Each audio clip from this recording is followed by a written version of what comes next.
나사로의 집은 예수 그리스도와 함께한 축복의 집이며 축복의 가정입니다.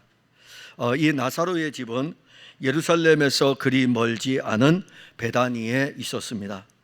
그래서 예수님께서 6월절에 예루살렘으로 올라가셨을 때에 예루살렘에서 사역을 하시고 또 올 때에는 베다니에 와서 머물렀습니다.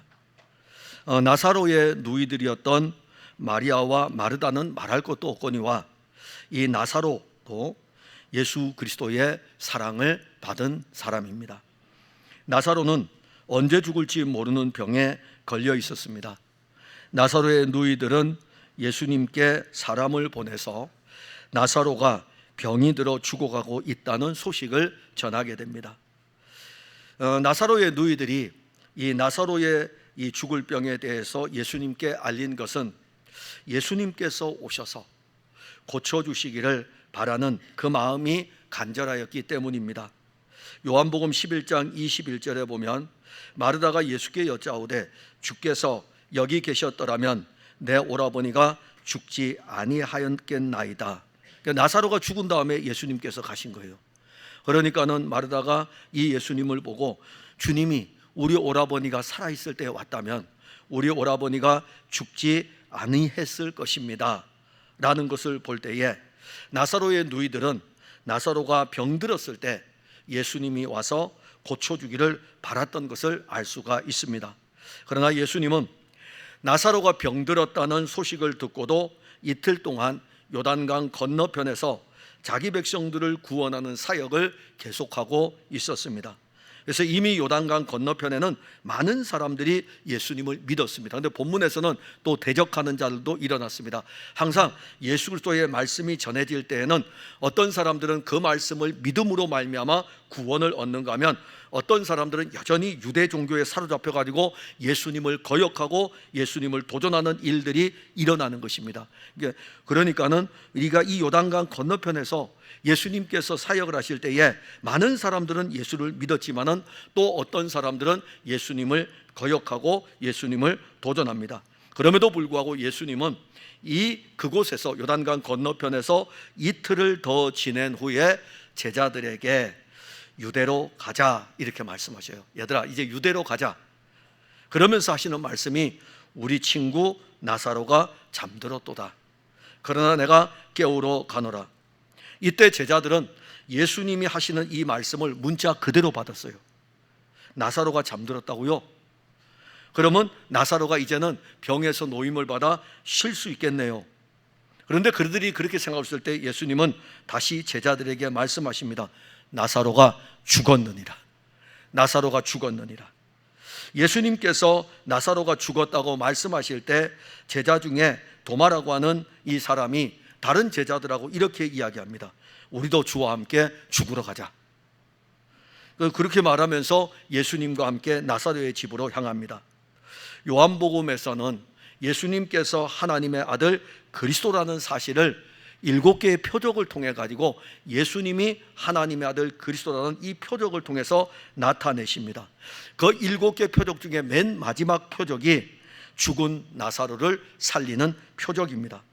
이 표적을 통해서 예수님께서 나타내려고 하셨던 것은 내가 바로 영원한 생명이라는 것입니다. 내가 영원한 생명이고 그래서 나는 부활이요 생명이니 나를 믿는 자는 죽어도 살겠고 무릇 살아서 나를 믿는 자는 영원히 죽지 아니하리니. 그런데 이 말씀만 안 하셨어요.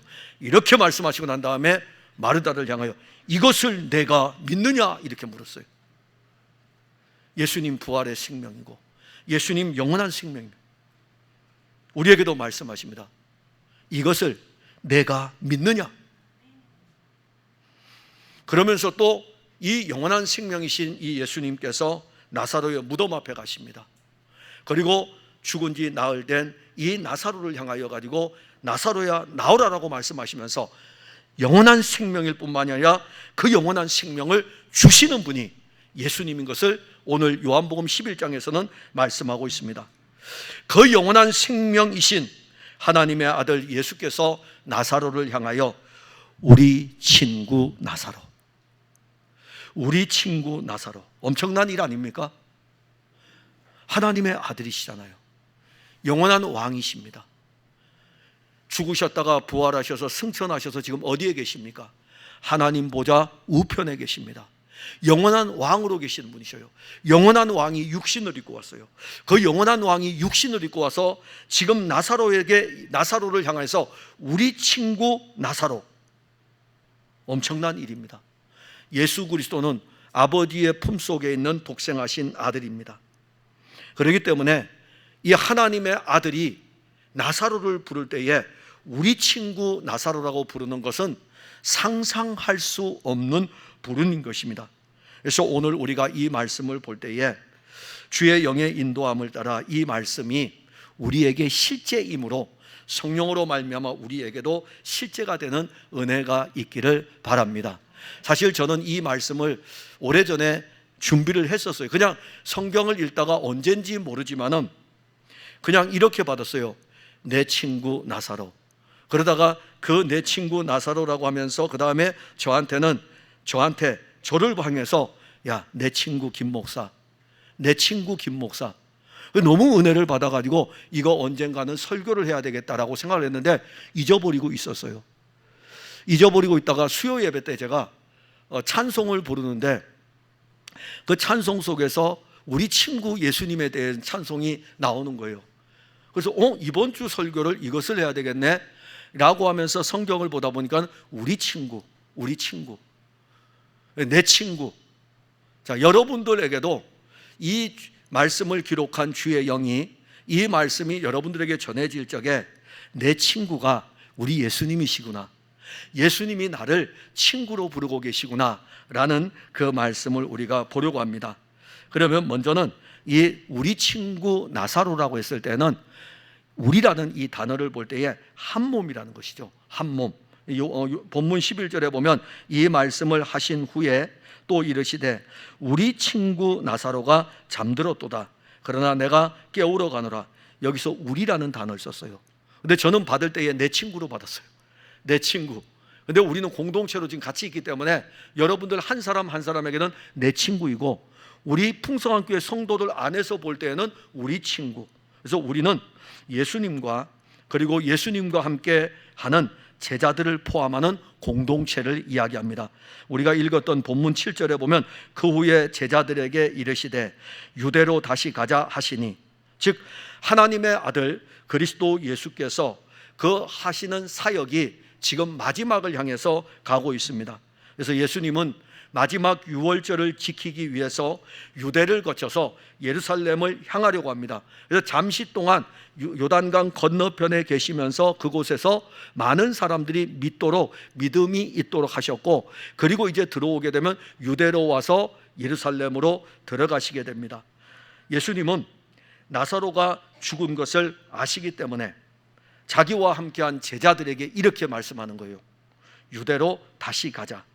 그 말씀은 예수님과 제자들은 우리 친구 나사로다 이겁니다. 내 친구일 뿐만이 아니라 너희들의 친구라 이겁니다. 그러니까는 예수님과 제자들이 한 몸의 공동체이고, 그리고 예수님과 제자들과 나사로가 한 몸의 공동체이고, 이 공동체의 머리는 예수님이시고 제자들은 예수님과 함께하는 공동체의 몸입니다. 그리고 한 몸의 지체입니다. 그러게 예수님과 제자들의 관계는 뗄 수 없는 관계입니다. 우리라는 이 공동체는 뗄 수 없는 관계입니다. 예수님이 인정한 한 몸의 공동체, 그게 바로 제자들이었고, 예수님이 인정한 한 몸의 공동체, 그 안에 나사로도 있다는 것을 말씀합니다. 자, 그러면 예수님과 함께 하는 공동체는 어떤 공동체입니까? 육신을 입으신 하나님의 아들과 함께하는 공동체입니다. 이 공동체는 하나님의 아들이 육신을 입고 3년 6개월 동안 함께했던 공동체입니다. 왜냐하면 예수님이 제자들을 부르셔가지고 공생의 사역을 할 때에 3년 6개월 동안 함께했기 때문에 3년 6개월 동안 하나님의 아들이 육신을 입고 함께했던 공동체입니다. 그런데 이 공동체는 3년 6개월 예수님께서 십자가에 죽으시고 부활하시고 하늘로 올라가신 다음에 흩어졌습니까? 아니에요.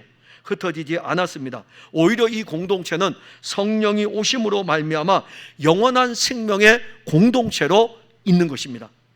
예수님과 제자들이 한 몸이 된 이 공동체가 영원한 생명의 공동체가 되는 것은 이 공동체의 머리가 누구냐 이겁니다. 이 공동체의 머리가 영원한 생명이신 예수님이 이 공동체의 머리이시기 때문에 이 머리로부터 공급받는 그의 몸된 교회는 영원한 생명의 공동체입니다. 예수님과 함께한 공동체가 이제는 그의 영으로 한 몸의 공동체를 이루어서 교회 공동체를 이루어 갑니다. 고린도전서 12장 12절과 13절에 보면 몸은 하나인데 많은 지체가 있고 몸의 지체가 많으나 한 몸임과 같이 그리스도도 그러하니라. 우리가 유대인이나 헬라인이나 종이나 자유인이나 다 한 성령으로 세례를 받아 한 몸이 되었고 또 한 성령을 마시게 하셨느니라. 예수님이 승천하신 다음에 제자들은 한 성령을 마셨습니다. 그리고 그들은 한 성령을 받았습니다. 그 영의 인도함을 따라 예루살렘과 온 유대와 사마리아와 땅끝까지 이르러 그들은 예수 그리스도의 증인으로 살았습니다. 그래서 제자들에 의해서 많은 교회들이 세워졌습니다.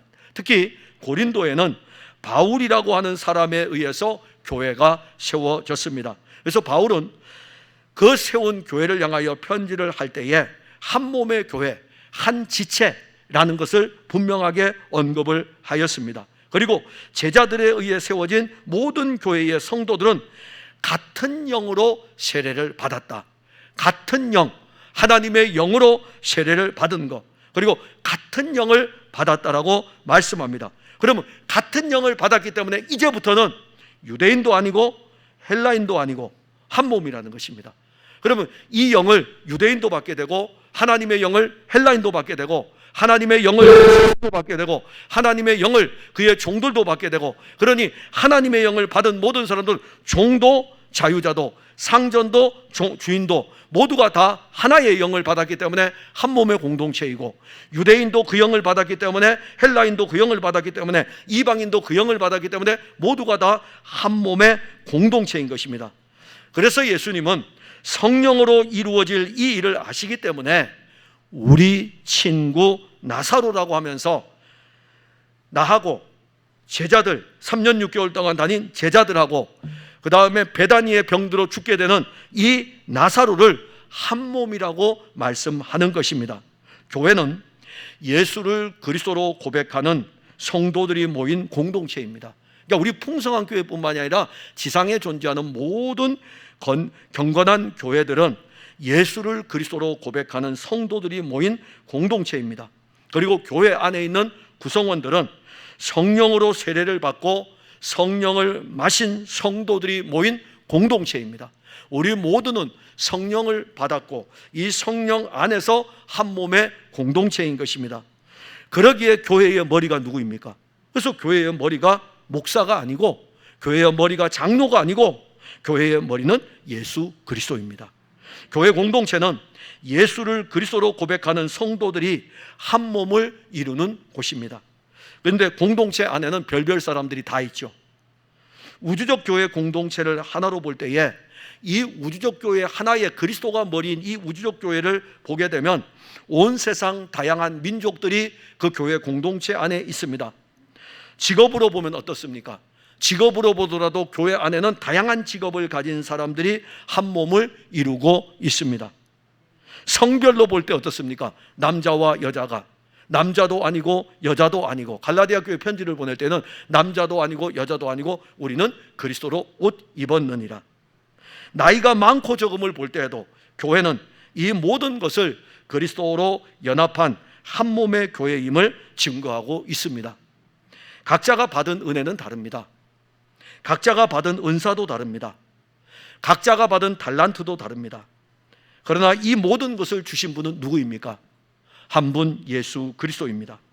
예수님은 성령을 통하여 그리스도의 모든 것을 공급하였고 지금도 공급하고 있습니다. 그리고 우리는 이것을 그리스도로부터 공급받으면서 한 몸의 교회 공동체를 세웠고 또 세워가는 것입니다.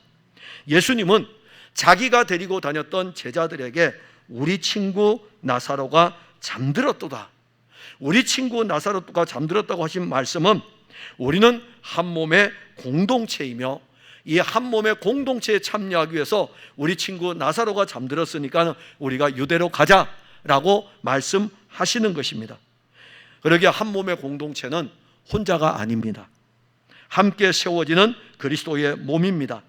고린도전서 12장 20절에서 23절의 말씀을 보면 이제 지체는 많으나 몸은 하나라. 눈이 손더러 내가 너를 쓸데없다 하거나 또한 머리가 발더러 내가 너를 쓸데가 없다 하지 못하리라. 그뿐 아니라 더 약하게 보이는 몸의 지체가 도리어 요긴하고 우리가 몸에 덜 귀히 여기는 그것들을 더욱 귀한 것들로 입혀주며 우리의 아름답지 못한 지체는 더욱 아름다운 것을 얻느니라. 고린도 교회의 이 교회를 이야기할 때에 이해를 못하잖아요. 교회라는 이 공동체가 한 몸이라는 것을 이해 못하기 때문에 바울은 주의 영의 감동을 받아 우리 몸을 가지고 이야기했던 거예요. 우리의 몸에 한 몸인데, 하나의 몸인데, 한 몸인데 이 몸 안에 많은 지체들이 우리에게 있다 이겁니다. 그런데 이 지체가 우리에게서 손이 발더러 이르되 야 너는 어떻게 아무것도 못하냐, 내가 봐라 이 손으로 얼마나 많은 일을 하느냐, 이렇게 하지 아니하는 것이고, 발이 손더러 이르되 너는 그러면 걸어갈 수 있니? 나는 걸어가잖아, 너는 걷지 못하잖아. 그렇게 이야기할 수 없는 것이고, 오히려 더 우리 몸의 지체 중에서 연약하게 보일 수 있는 그 지체가 더 아름답다라는 말씀을 하면서 교회 공동체를 우리 육체의 몸에 비유해 가지고 한 몸이라는 것을 말씀하고 있습니다. 그리고 이 예수 그리스도와 한 몸의 공동체인 교회는 이 한 몸의 지체들이 예수 그리스도의 영광과 즐거움에 함께 참여하는 것입니다. 그래서 고린도전서 12장 26절에 만일 한 지체가 고통을 받으면 모든 지체가 함께 고통을 받고 한 지체가 영광을 얻으면 모든 지체가 함께 즐거워하느니라. 풍성한 교회의 모든 성도들은 한 몸의 공동체이기 때문에 저와 여러분들은 같이 영광을 받는 거예요. 저와 여러분들은 같이 영광을 위해서 나아갑니다. 저만 영광을 받고 여러분들은 영광을 안 받는 게 아니에요. 여러분들만 영광을 받고 저는 영광을 안 받는 게 아니라 한 몸의 공동체로서 함께 지어져 갈 때에는 그리스도께서 세우신 그의 몸된 교회에서 함께 영광을 받으시기 위해서 우리라는 공동체를 말씀하셨던 것입니다. 그런데 여기 우리라는 공동체 안에 나사로라고 하는 이 사람을 보면 병들었죠. 병들어서 죽게 되었습니다. 본문 3절에 보면 이에 그 누이들이 예수께 사람을 보내어 이르되 주여 보시옵소서 사랑하시는 자가 병들었나이다 하니, 나사로의 누이들이 자기의 오라버니가 병들어 죽게 되었을 때 예수님께 사람을 보냅니다. 자, 그러면 나사로의 누이 마르다와 마리아, 나사로 그 집의 그 식구들하고 예수님하고 어떤 관계일까요? 이런 경우는 아주 특별한 경우입니다. 자, 예수님께서 이 나사로의 집으로부터 그 누이들로부터 요청을 받았을 때에 사랑하시는 자가 병들었나이다. 어디 다른 성경에 나오는 거 없죠. 이 나사로의 집 식구들에게 이 그들이 생각할 때에는 예수님이 사랑하는 자가 병들었습니다 라고 하는 아주 각별한 관계를 지금 말씀을 합니다. 그러면 나사로하고 예수님하고 이 관계가 언제부터 이렇게 깊어졌는가가 궁금하지 않습니까? 자, 저하고 여러분들하고 신앙생활을 같이 하잖아요, 그죠? 같이 하면서 어떤 사람은 이 교회를 나온 지 1년 된 분이 있고 어떤 사람은 이 교회를 나온 지 오래된 사람들이 있습니다. 자, 그런 가운데서 우리가 함께 사랑하는 자로서 한 몸의 공동체를 이루어갑니다.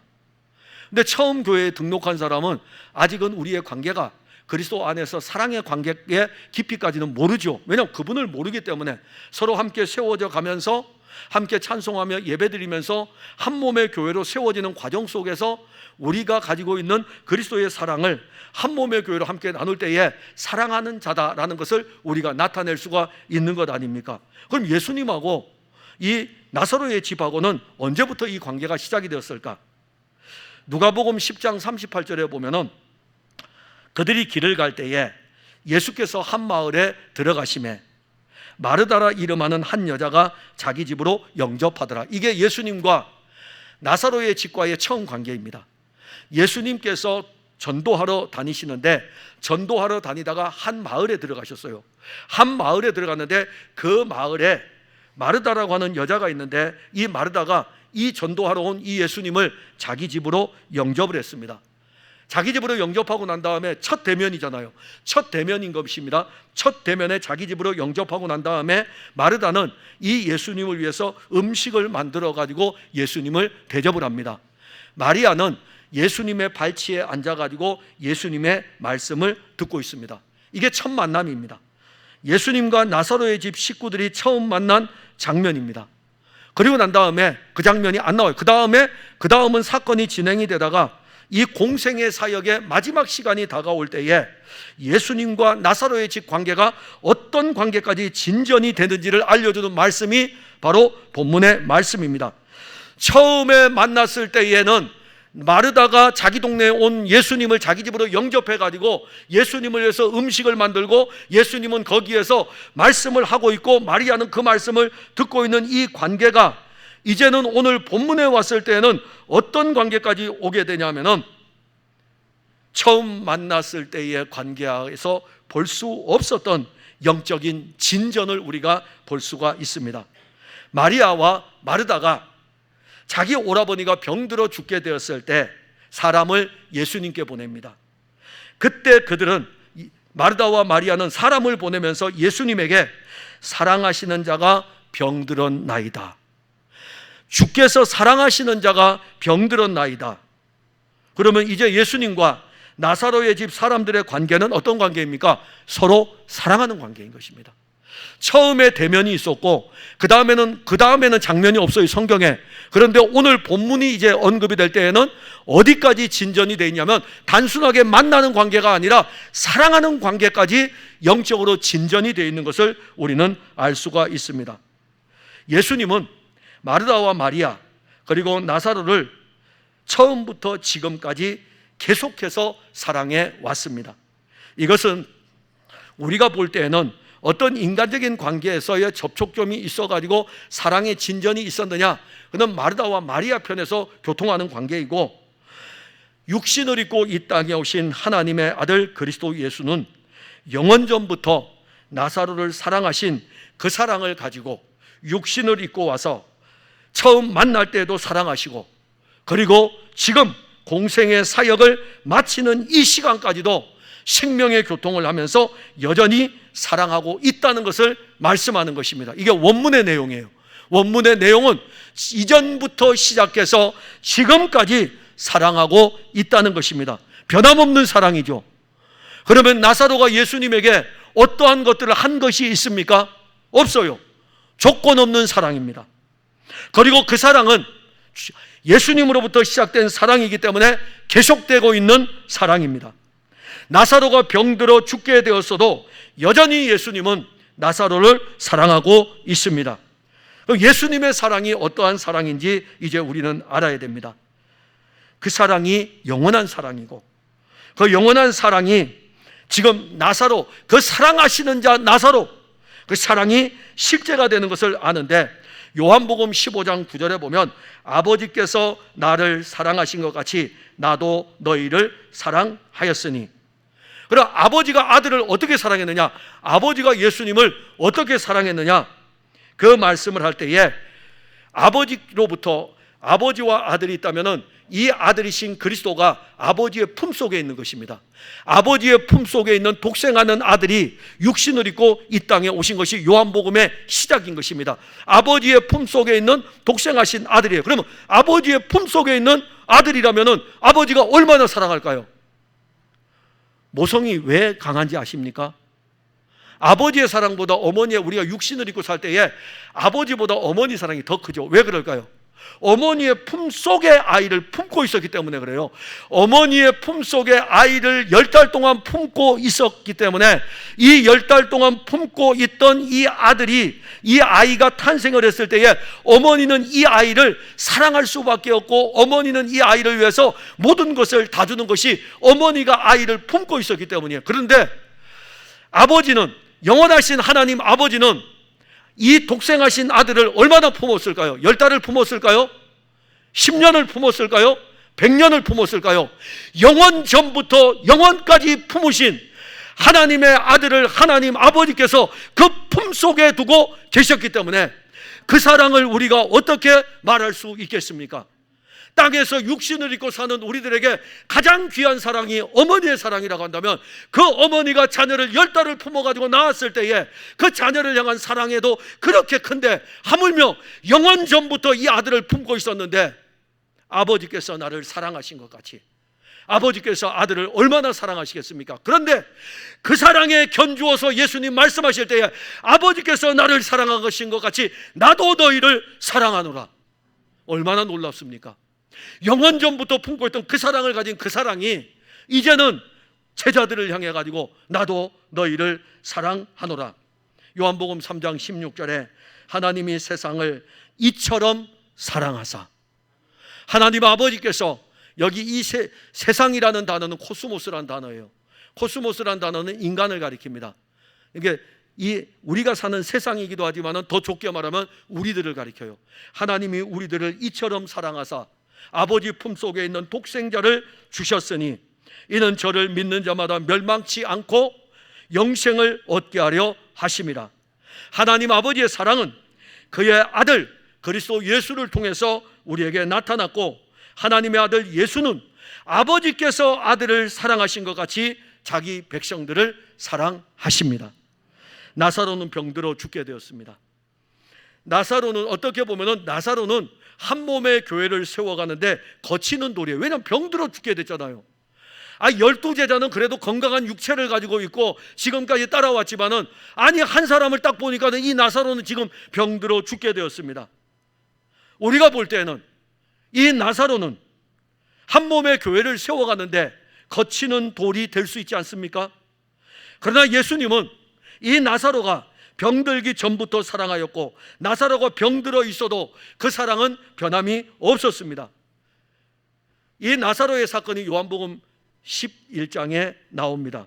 그리고 요한복음 12장에 나사로가 살아나고 난 다음에 나사로의 집에서 잔치가 열립니다. 나사로의 집에서 잔치가 열리고 난 다음에 요한복음 13장에 가게 되면은 이 말씀을 하십니다. 유월절 전에 예수께서 자기가 세상을 떠나 아버지께로 돌아가실 때가 이른 줄 아시고 세상에 있는 자기 사람들을 사랑하시되 끝까지 사랑하시니라. 여기까지 왜 이어질까요? 요한복음 11장에 나사로가 병들어 죽게 됐습니다. 병들어 죽게 된 그 나사로는 예수님의 공동체에 필요할까요? 안 필요할까요? 예수님 필요해요. 그래서 이 나사로 살리시는 거예요. 그리고 나사로의 집에서 잔치가 벌어져요. 그리고 난 다음에 예수님 말씀하셔요. 세상에 있는 자기 사람들을 사랑하시되 끝까지 사랑하시니라. 예수님의 사랑은 세상 끝날까지 사랑입니다. 예수님의 사랑은 새 예루살렘에서 누리는 사랑이고, 그러기에 이 사랑은 영원한 사랑입니다. 나사로가 병들었어도 사랑하는 사랑이 예수님 사랑입니다. 예수님, 그러면 나사로만 병들었습니까? 나사로는 육체가 병들었죠. 또 누가 병들었습니까? 오늘 본문 제가 왜 이렇게 길게 읽었을까요? 왜 이 본문 길게 읽었을까요? 제가 고민했거든요. 설교를 길게 하려면 본문을 짧게 해야 되는데 왜 1절부터 이 길게 16절까지 잡았을까요? 여기 같이 있는 제자들 때문이에요. 이 제자들은 육신은 멀쩡하지만 영적으로 병들어 있습니다. 잘 보세요. 예수님의 제자들이 어떤 병이 들려 있는지 잘 보세요. 그들 가운데 누가 있습니까? 야고보와 요한이 있어요. 예수님이 십자가를 지러 예루살렘으로 가려고 할 때에 그들은 예수님이 십자가를 지러 가는 그 길 앞에서 누구의 영광을 구합니까? 자기 영광을 구하잖아요. 아버지의 나라에 이를 때에 하나는 주의 나라의 좌편에, 하나는 주의 나라의 우편에 자기 영광을 구하는 것이 병든 거 아닙니까? 자기 영광을 구하는 것이 영적으로 병든 것이죠. 그런데 오늘 본문에 또 누가 등장합니까? 도마라고 하는 사람이 등장해요. 예수님께서 말씀하십니다. 도마는 예수님께서 나사로가 죽었느니라 내가 거기 있지 아니한 것을 너희를 위하여 기뻐하노니 이는 너희로 믿게 하려 함이라. 자, 무엇을 예수님 말씀하십니까? 나사로가 죽었다. 근데 내가 거기에 있지 아니한 것을, 내가 기뻐하는 것은 내가 이제 가가지고 나사로를 살릴 것인데, 그래서 내가 너희들로 하여금 내가 하나님의 아들인 것을 믿게 하려고 내가 거기 있지 아니한 것을 내가 기뻐한다라고 말씀을 하신 거예요. 근데 이 말씀을 들었을 때에 아멘, 아멘 하고서 예수님 갑시다, 가서 나사로 살립시다, 이렇게 하면 되는데, 도마는 뭐라고 이야기하죠? 자기 혼자 가면 몰라요. 이게 참 놀랍습니다. 어떤 일이 벌어지냐면 옆에 있는 제자들에게 이렇게 이야기하는 거예요. 야, 우리도 죽으러 가자. 아니, 자기 혼자 갈 것이지 왜 옆에 있는 제자들에게 우리도 죽으러 가자고. 전혀 예수님 말씀하고 다르죠. 나사로가 죽었느니라. 내가 너희들로 하여금 하나님 아버지께서 하실 일들을 나타내 나사로를 살릴 것이니까 가자 하니까는, 듣고 나서 하는 이야기가 자기 혼자 속으로 생각해서 이제 우리도 죽으러 가면 되는구나 이러면 될 텐데, 제자들에게 이야기를 하는 거예요. 야, 우리도 죽으러 가자. 이게 병든 거예요. 이게 영적으로 병든 것입니다. 그리고 또 하나입니다. 자, 지금 예수님께서 제자들에게 이렇게 말씀했어요. 나사로가 잠들었으니까 깨우러 가자 할 때니까 제자들이 뭐라고 이야기합니까? 주님, 잠들었으면 낫겠습니다. 아니, 예수님은 지금 나사로 죽은 걸 이야기했는데 제자들은 어떻게 이야기하냐면, 주님, 잠들었으면 낫겠습니다. 예수님 말씀을 이해하지 못하는 이 제자들이 영적으로 병든 것 아닙니까? 예수님 말씀을 이해하지 못하는 것이 영적으로 병든 것입니다. 우리는 어떤 면에서 보게 되면은 이 한 몸에, 그래도 걱정하지 마셔요. 왜냐하면 예수님이 제자들 안 버립니다. 야고보와 요한 안 버려요. 예수님 그 12 제자들 안 버려요. 예수님 그리고 도마 안 버립니다. 그냥 같이 가는 거예요. 그러니까 우리에게는 참 놀라운 소망인데, 우리를 사랑하시기 때문에. 그런데 우리는 한 면에서는 영적으로 병들어 있습니다. 육신은 대단한 것처럼 여기지만 영적으로 우리는 어떤 면에서는 이 제자들처럼, 어떤 사람들은 주님의 말씀을 들으면서 곡해해가지고 야, 우리가 죽으러 가자라고 하면서 선동하기도 하고, 어떤 사람들은 예수님이 말씀하실 때에 잠들었다니까 야, 그러면 곧 낫겠다고, 아니 예수님은 죽은 것을 말씀하는데 낫겠다고 이야기하면서 전혀 엉뚱한 말을 하고, 심지어 어떤 사람들은 야고보와 요한같이 자기 영광을 위해서 교회를 다니는 사람들도 있을 수가 있습니다. 이미 우리는 그런 병에 걸려 있어요. 그러면 우리가 어찌해야 되겠습니까? 이 병에서 죽어야 돼요. 나사로가 죽잖아요. 이 병에서 죽어야 됩니다. 이 병에서 죽어야 누구로 말미암아 삽니까? 예수 그리스도가 무덤에 있는 나사로를 향해서 나사로야 나오라, 죽고 예수의 생명으로 살아야 되는 것이죠. 나는 죽고 예수의 생명으로 사는 것입니다. 제자들은 영적 중병에 걸려서 예수님의 말씀을 알지 못하였습니다. 만일 우리들이 영적 중병에 걸려 있다면 우리도 지금 예수님이 하시는 말씀, 예수님이 하시는 일들을 알지 못하고 예수님 말씀조차도 이해하지 못할 것입니다.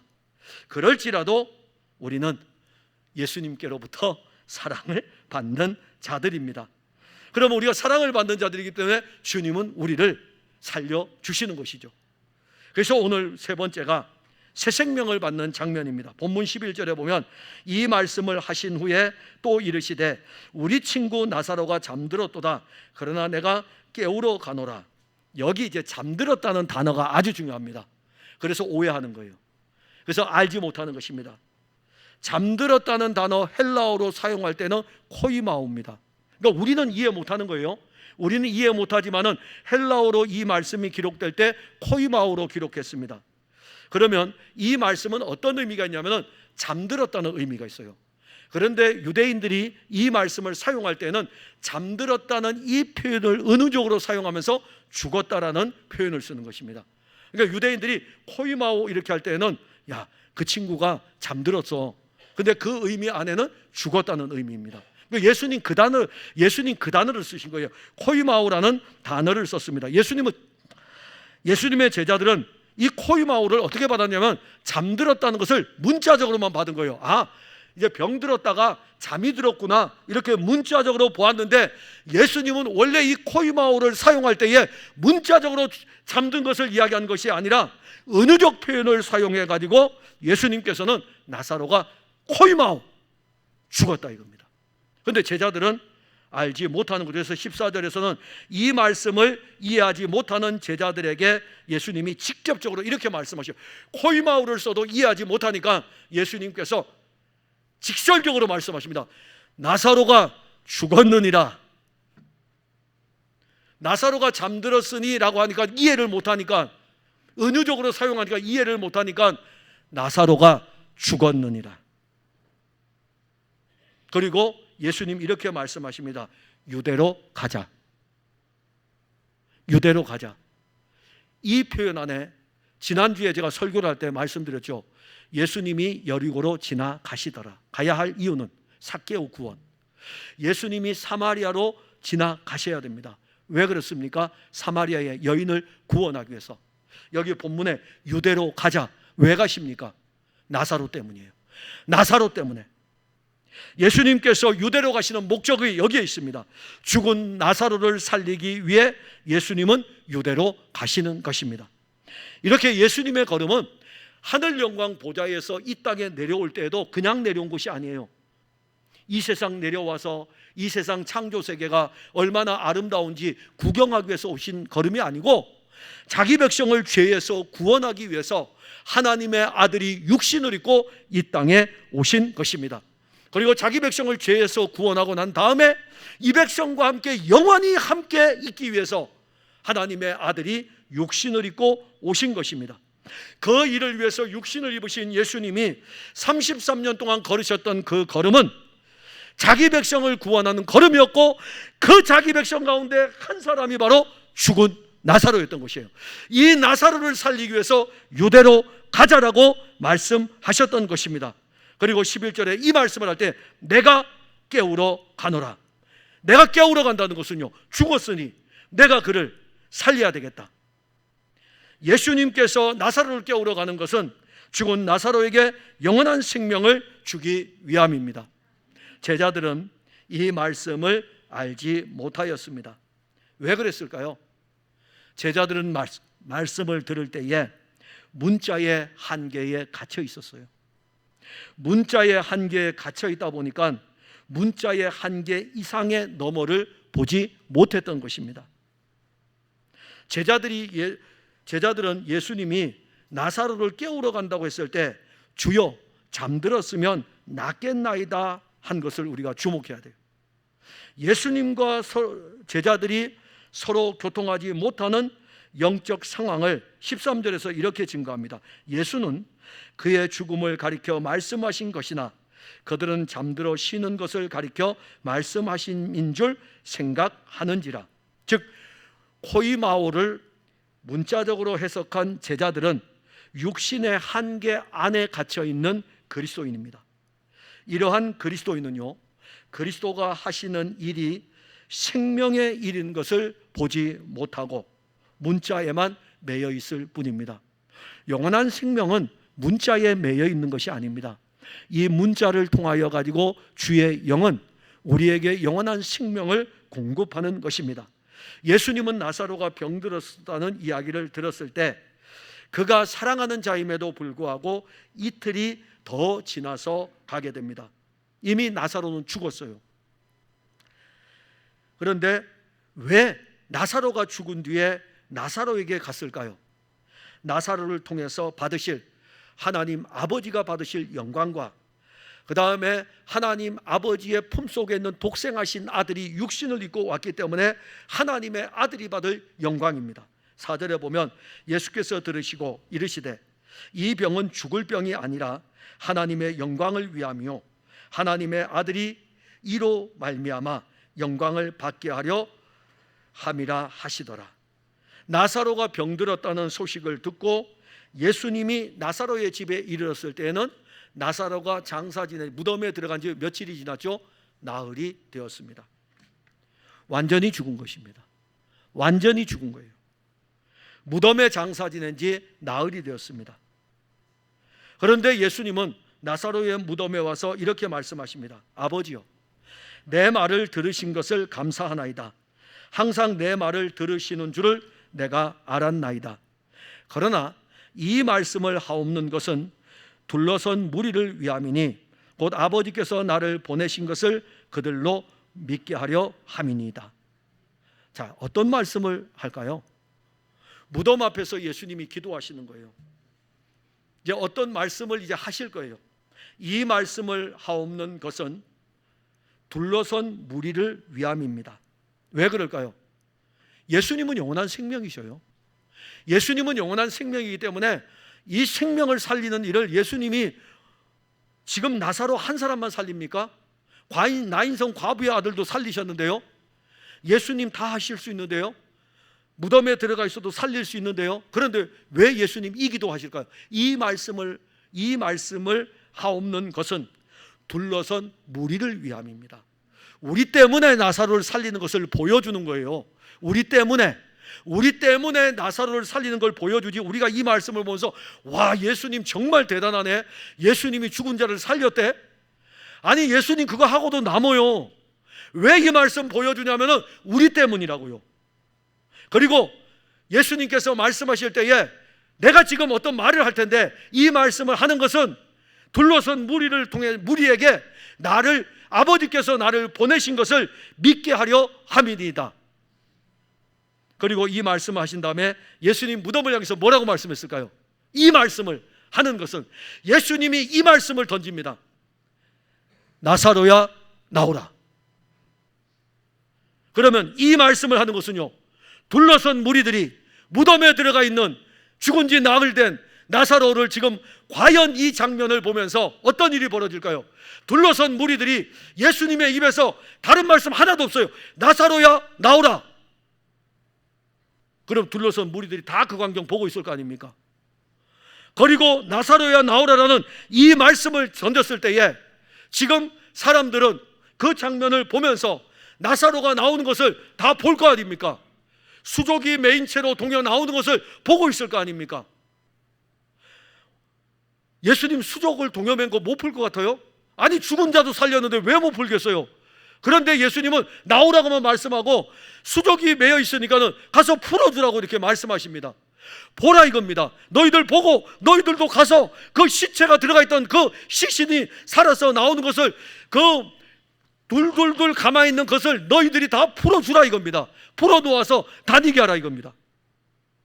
거기서 이제 아는 거, 죽은 나사로에게 나사로야 나오라, 이 말씀이 생명을 주는 말씀, 생명을 주는 선언, 무덤을 깨뜨리고 사망의 권세를 이기고 죽은 자에게 생명을 주는 이 말씀, 누가 할 수 있겠습니까? 누가 할 수 있겠어요? 예수님은 생명을 주시는 분입니다. 그거 보여준 거예요. 생명을 주는 분이라 이겁니다. 나는 부활이요 생명이니 나를 믿는 자는 죽어도 살겠고 무릇 살아서 나를 믿는 자는 영원히 죽지 아니하리니 이것을 내가 믿느냐? 가보자 이겁니다. 내가 나사로의 무덤에 가서 나사로의 무덤을 향해서 예수님께서 나사로야 나오라 생명을 주니까 죽은 지 나흘 된 나사로가 이 생명을 공급받아 가지고 무덤에서 나오지 않습니까? 왜 그렇습니까? 우리 친구 나사로이기 때문에. 우리 친구 나사로이기 때문에 그 친구는 예수님의 생명을 받아야 합니다. 예수님은 우리 친구 나사로에게 우리 친구 나사로가 잠들었도다, 우리 친구 나사로, 이 나사로가 죽었잖아, 이 나사로가 내 생명을 가져야 되겠다. 그래서 우리 친구 나사로, 예수님께서 왜 우리의 친구이십니까? 왜 예수님께서는 여러분들을 우리 친구라고 말씀하고 있는 것입니까? 우리에게 예수님의 영원한 생명을 주기 위함입니다. 예수님이 우리를 친구려고 삼으려고 하는데 아무리 보니까 우리는 어디에 매여 있습니까? 죄에 매여 있고 사망에 매여 있고, 아니 이게 친구를 삼아도 영원히 친구가 안 되는 거예요. 왜냐하면 친구를 삼아도 이 땅에서는 육신을 입고 친구를 삼아가지고 살아도 예수님은 33년 6개월 살다가 이 세상 떠나니까는 잠깐인 거예요. 아니 예수님 공생의 사역을 해서 3년 6개월 했으면 3년 6개월 동안 예수님과 친구하다가 끝나는 거예요. 그래서 예수님께서는 죄와 사망에 매여 있는 우리들에게 영원한 생명을 주기 위해 가지고 우리의 죄와 사망의 이 모든 권세들을 나사로의 무덤에게 가서 보여주는 거예요. 죄로 말미암아 사망이 왔던 이 나사로 무덤에 갇혀 있는데 생명을 선언하시면서 예수님의 생명을 주었습니다.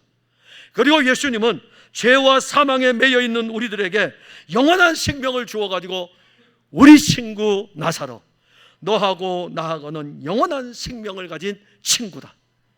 얼마나 멋있습니까? 우리는 예수님하고 영원한 생명을 교통하는 생명의 친구인 것입니다. 예수님은 우리에게 영원한 생명을 주었고 우리는 그 예수님으로부터 영원한 생명을 받아서 이제 예수님하고 우리 친구 여러분들이에요. 자, 지금부터 여기 우리 친구 나사로죠. 그냥 여러분들 같이 따라서, 이거 안 하는데 제가 설교를 하면서 한 처음인 것 같아요. 자기 이름 대세요. 우리 친구. 자, 한번 해봅시다. 시작.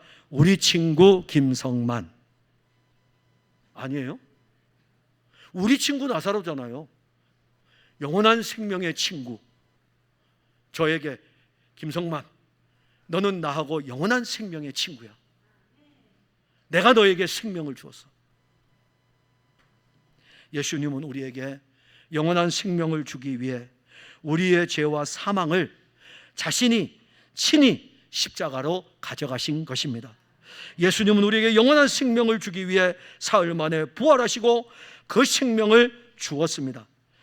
그리고 이제부터 이 생명은 십자가의 사건이 있었기 때문에 누구도 빼앗아갈 수 없는 것입니다. 사랑하는 성도 여러분, 우리 친구 나사로, 예수님이 오늘 여러분들에게 말씀하십니다. 우리는 모두 예수 그리스도로부터 이 말씀을 들었습니다. 여기 모인 모든 성도들은 예수 그리스도로 한 몸을 이룬 생명의 공동체입니다. 비록 우리 중에 연약한 그리스도인이 있고 영적으로 병들어서 믿음이 자라지 못하는 그리스도인이 있을지라도 우리 모두는 예수 그리스도 안에서 한 몸의 공동체입니다. 예수님은 이제 우리에게 친구라고 말씀하시면서 그 생명을 우리에게 주었고 우리는 이 예수님의 생명을 가지고 예수님을 친구로 사귀며 살아갑니다. 이것이 생명의 교통입니다. 풍성한 교회를 향한 예수님의 말씀은 이겁니다. 우리 친구 나사로입니다. 기도하겠습니다. 하나님 은혜를 감사합니다. 오늘 우리는 나사로가 병이 들어서 이제 죽게 되고 그리고 결국은 그 병으로 인해서 죽게 됩니다. 그리고 그는 사망에 오고 무덤에 장사되고 나흘 동안 무덤에 있게 됩니다. 이 과정 속에서 예수님께서 이 나사로, 죽은 나사로를 향하여 갈 때에 우리 친구 나사로라고 말씀하고 있습니다. 우리 친구 나사로, 예수님과 제자들과 그리고 나사로가 한 몸의 교회인 것을 알려주는 생명의 말씀입니다. 우리 친구 나사로, 병들었으나 우리 주님이 사랑하십니다. 그가 병들었기 때문에 버리는 것이 아니라 오히려 영원전부터 사랑하신 그 주님은 육신을 입고 오셔서 나사로를 만나고 나사로가 병들어도 그를 사랑하시는 그 사랑은 영원한 생명의 사랑이었습니다. 그리고 우리에게 예수의 생명을 주어서 우리 친구 나사로가 이제는 죄와 사망에 매여 있지 아니하는 영원한 생명, 예수의 생명을 받게 됩니다. 이것이 바로 우리 풍성한 교회 모든 성도들에게 믿음으로 이루어진 일입니다. 이제 우리는 우리 친구로서 그리스도와 한 몸이 되어 한 몸의 교회 공동체를 이루어 갑니다. 모든 성도들에게 우리 친구 나사로의 은혜가 오늘 말씀들이 저들 안에 새겨지고 저들 안에 생명으로 역사하게 하옵소서. 예수님 이름으로 기도하옵나이다. 아멘.